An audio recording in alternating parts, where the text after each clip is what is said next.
అందరికీ నమస్కారం. ఆంధ్రప్రదేశ్లో గవర్నమెంట్ జాబ్ కోసం ఎదురుచూస్తున్న వాళ్లకు ఇది ఒక సూపర్ న్యూస్ అనే చెప్పాలి.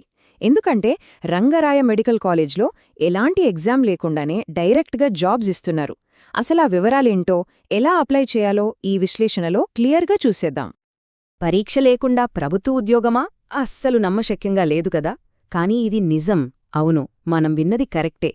గవర్నమెంట్ జాబ్ అనగానే నెలల తరబడి చదవడం, టెన్షన్ పడటం ఇవేవీ లేకుండా జాబ్ కొట్టే ఛాన్స్ ఇది.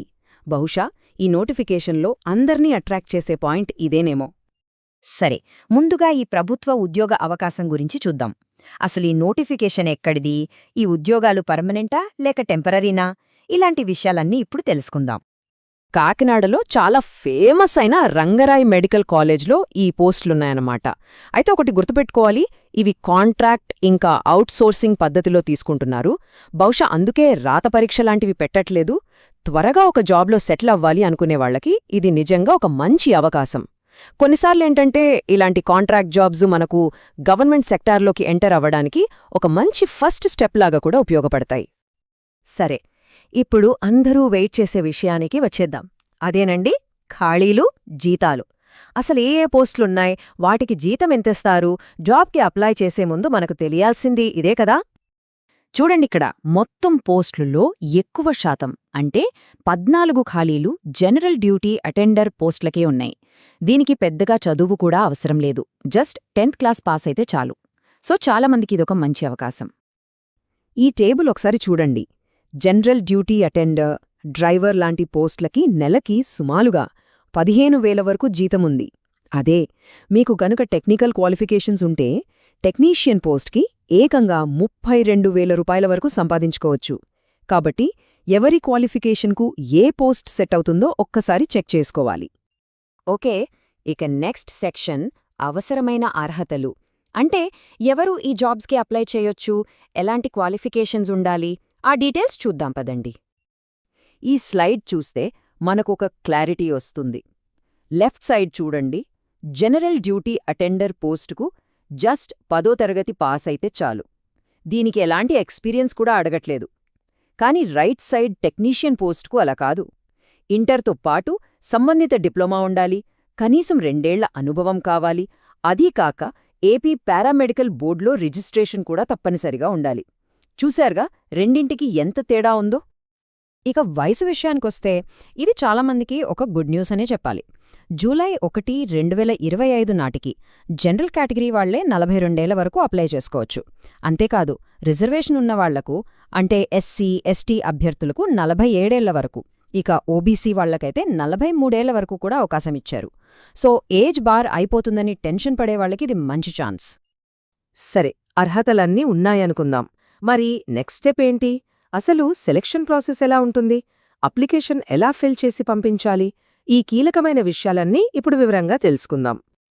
ఇక్కడొక చాలా ఇంట్రెస్టింగ్ పాయింట్ ఉంది. సెలెక్షన్ అనేది పూర్తిగా మెరిట్ బేస్ మీదే జరుగుతుంది. అంటే ఎగ్జామ్ లేదు, ఇంటర్వ్యూ లేదు, ఏమీ లేదు. మొత్తం 100 పాయింట్లకు గాను మీ అకాడమిక్ మార్కులకే 75% వెయిటేజ్ ఇస్తారన్నమాట.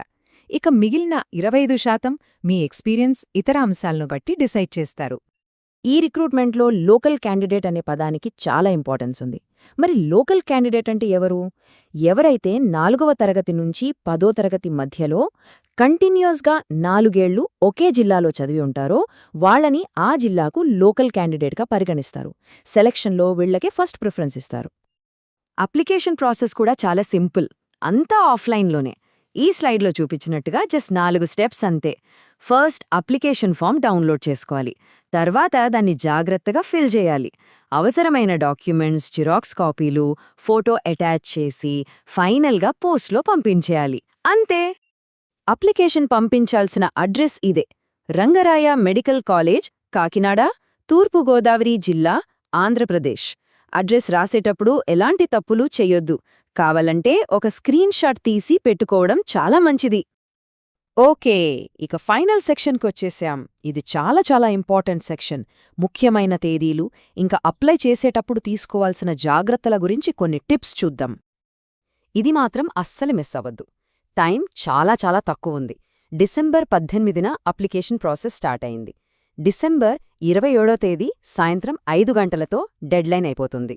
సో అస్సలు ఆలస్యం చేయడానికి వీల్లేదు. వెళ్లే ముందు కొన్ని ఫైనల్ టిప్స్. ఫస్ట్, నోటిఫికేషన్లో ఎక్కడా అప్లికేషన్ ఫీజు గురించి చెప్పలేదు కాబట్టి ఫీజు లేనట్టే అనుకోవచ్చు. రెండోది, అప్లికేషన్ టైంకి చేరాలంటే నార్మల్ పోస్ట్ కన్నా స్పీడ్ పోస్ట్ వాడటం బెస్ట్. ఇక మూడోది, మీ సర్టిఫికేట్ కాపీల మీద ఒక గెజిటెడ్ ఆఫీసర్తో అటెస్ట్ చేయిస్తే చాలా మంచిది. ఇది కంపల్సరీ కాకపోయినా మీ అప్లికేషన్కి ఒక బలం చేకూరుస్తుంది. చూశారుగా, ఎగ్జామ్ లేకుండా కేవలం మెరిట్ బేస్ మీద ఒక గవర్నమెంట్ సెక్టర్ జాబ్. ఇది నిజంగా ఒక గ్రేట్ ఆపర్చునిటీ. మరి ఈ అవకాశం మీ ఫ్యూచర్ని మార్చగలదేమో? ఒక్కసారి ఆలోచించండి. టైం చాలా తక్కువ ఉంది కాబట్టి అర్హత ఉంటే వెంటనే అప్లై చేయండి.